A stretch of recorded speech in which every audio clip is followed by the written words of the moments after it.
Bonjour à tous, soyez bien à notre paroisse invisible, traçons sur nous le signe de la croix, car c'est Dieu qui nous rassemble, au nom du Père, du Fils et du Saint-Esprit. Amen. Prions pour nos frères et sœurs malades.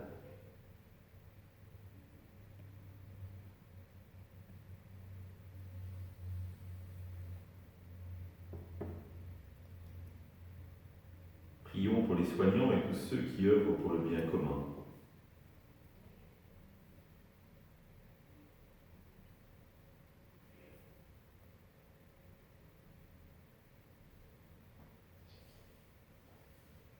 Prions pour ceux qui en angoissent la solitude, que l'Esprit Saint vienne les visiter.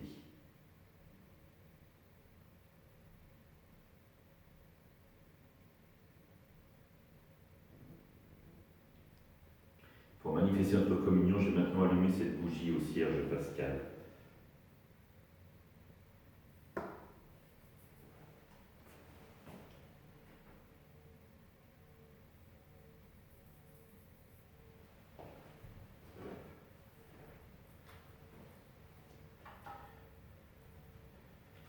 Dans l'évangile de Marc, comme les disciples de Jean-Baptiste et les pharisiens jeûnaient, on vient demander à Jésus: pourquoi, alors que les disciples de Jean et les disciples des pharisiens jeûnent, tes disciples ne jeûnent-ils pas? Jésus leur dit: les invités de la noce pourraient-ils jeûner pendant que l'époux est avec eux? Tant qu'ils ont l'époux avec eux, ils ne peuvent pas jeûner. Mais des jours viendront où l'époux leur sera enlevé, alors ce jour-là, ils jeûneront. Personne ne raccommode un vieux vêtement avec une pièce d'étoffe neuve. Autrement, le morceau neuf ajouté tire sur le vieux tissu et la déchirure s'agrandit. Ou encore, personne ne met du vin nouveau dans de vieilles outres, car alors le vin fera éclater les outres, et l'on perd à la fois le vin et les outres. À vin nouveau, outre neuve. Acclamons la parole de Dieu. Louange à toi, Seigneur Jésus. La semaine dernière, je ne sais pas si vous avez fait attention, les évêques de France ont demandé aux chrétiens le vendredi de prier et de jeûner pour éclairer que l'Esprit Saint tombe sur les sénateurs et les députés par rapport aux lois de bioéthique, pour qu'ils puissent véritablement éclairer leur conscience. Et quand nous en avons parlé en paroisse, tout le monde a dit: ah oui, prier c'est vraiment une bonne idée. Mais jeûner, le sens n'a pas paru évident. À quoi cela sert-il? Et arrive cet évangile d'aujourd'hui où les disciples du Baptiste viennent entreprendre Jésus sur le jeûne. Et Jésus reconnaît bien l'utilité du jeûne parce qu'il dit: tant que l'époux est avec eux, ils n'ont pas de raison de jeûner. En revanche, un jour viendra où l'époux ne sera pas présent. Et le jeûne, fondamentalement, c'est cela. C'est-à-dire, c'est reconnaître finalement que le Christ n'est pas toujours avec nous, que nous avons besoin des temps finalement pour l'accueillir de manière plus importante, de l'accueillir véritablement au cœur de notre vie. Et pour cela, il faut mettre notre esprit en manque. Et, frères et sœurs, nous sommes un. Nous sommes une unité, une personne.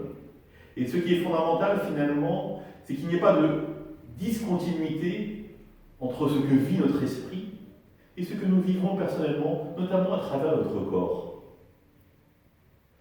J'ai eu la chance de vivre en abbaye à l'abbaye de Bellefontaine pendant 7 mois. Et pendant le carême, et même pendant certains jours, il y a une concordance entre ce que nous célébrons dans la liturgie et le repas du moine. C'est-à-dire que quand c'est un repas de fête, et bien de fait, à la place de la pomme habituelle que l'on a en dessert, il y a un gâteau de prévu. Le plat principal est plus copieux. En revanche, quand nous rentrons dans la dimension du carême, tous les soirs, le repas est pris debout.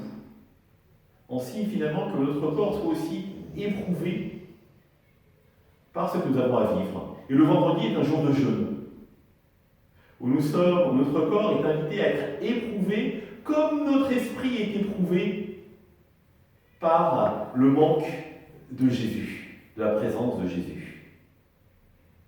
Alors oui, le jeûne peut être une bonne chose, et n'est pas peut-être, mais est une bonne chose. Jeûne de nourriture, mais pour ceux qui fument, et le ressentent souvent beaucoup plus douloureusement, le jeûne de cigarettes. À chacun de trouver finalement ce qui va le rapprocher de Dieu, pour que la prière que nous portons finalement porte véritablement du fruit. Alors, bon jeûne.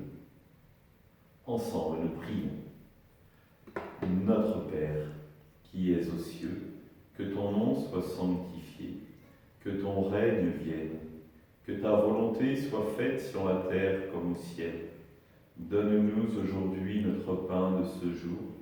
Pardonne-nous nos offenses, comme nous pardonnons aussi à ceux qui nous ont offensés. Et ne nous laisse pas entrer en tentation, mais délivre-nous du mal. Amen. Que le Seigneur nous bénisse, nous accompagne notre journée, nous garde dans la paix. Au nom du Père, du Fils et du Saint-Esprit. Amen. À demain.